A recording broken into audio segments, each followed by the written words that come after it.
buddies. How are you all doing? I hope you're doing fantastic. I know this isn't the usual setup. My room is currently unavailable for me to film in, so just imagine there's like a bunch of books behind me, you know. Today I'm finally getting to share my book review for The Boy Who Didn't Exist. I finished reading it during vacation, and I gave like a very brief of my thoughts in that video. I haven't given a rating yet, I haven't thought about that yet, but it was really wow. But today I'm going to share the full review. I did receive a free copy from the author through subscribing through her newsletter, which you can do that. I have the link below in the description. Completely free short story, so I'd definitely go for it. First off, let's talk about that cover. It is essentially what sold me on getting the book. It is just so awesome.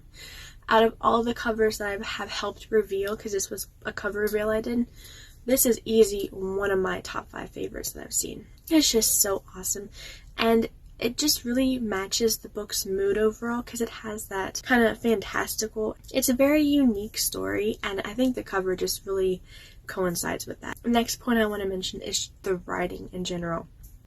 When I first started reading this late at night, I had the hardest time putting it down because it is just so, it's immersive, very well written, and very inviting. Like, the story just kind of draws you in.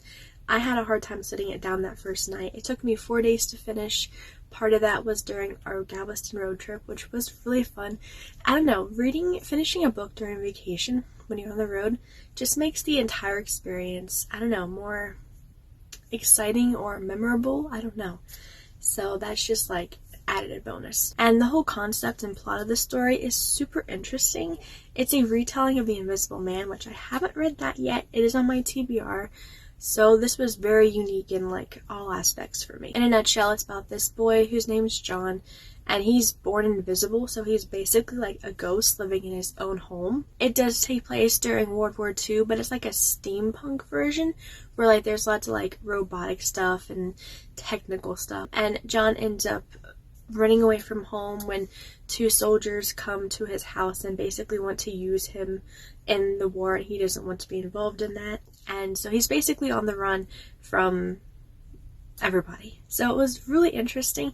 And I'm just going to point out, you would think it'd be easy to be on the run when you're invisible, but there were a couple things that was like, oh yeah, that would be kind of easy to be caught, you know. And the plot twist, which I won't get in for spoilers, but I did not see it coming, and it really threw me, and I was like, dang, you know, that was frustrating, but it was really good, well done. And I just talked a little bit about John. He was a very relatable main character, and he just wants to be seen. And I feel like a lot of readers will be able to not only like be able to root for him, but also maybe see themselves in him a bit and just be able to like relate. The villain of the story was very good. I honestly love when there's a very corrupt or evil villain that you just love to hate. And this one was really, really good. If there's anything I did not like, it's that the Christian themes, for me, they didn't really come through very clear. This is a Christian fiction work and everything. They just weren't really, I don't know, they weren't really clear to me coming through. So I would have liked it if they were a bit, you know, more. However, the message of worth and having purpose and wanting to be seen and everything was really good. So I gave The Boy Who Didn't Exist 4.5 stars out of 5. I really enjoyed reading this. I'm so glad I got to. Like I said, it was a very unique read, interesting, and very creative. I definitely recommend this for middle grade YA readers. If you have read The Invisible Man and you liked it and you would like to read an interesting new take on the story, definitely give this a go. And it did make me want to read The Invisible Man even more now. And if you enjoy rooting for the underdog, definitely give this a read. I know this was a very short review, but that's really all I have for you. Don't forget to grab your free copy of this book if you're interested. Link is below. Along with the author's Instagram page. She always does all kinds of fun book reels and everything. I do not have any cover reveals to share today. I went through and I checked them up to date, which is good. So I will go ahead and close this up. I hope you enjoyed it. You got a new book recommendation. Let me know, are you planning to read this? Have you already read this? What were your thoughts?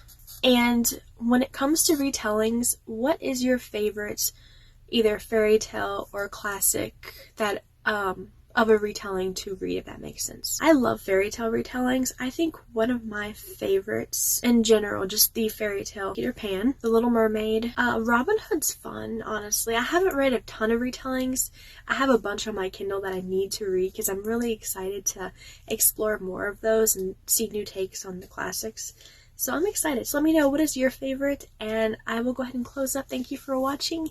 If you enjoy this, want to stay up to date on all the notifications, just subscribe and click the bell. So, till next time, happy reading!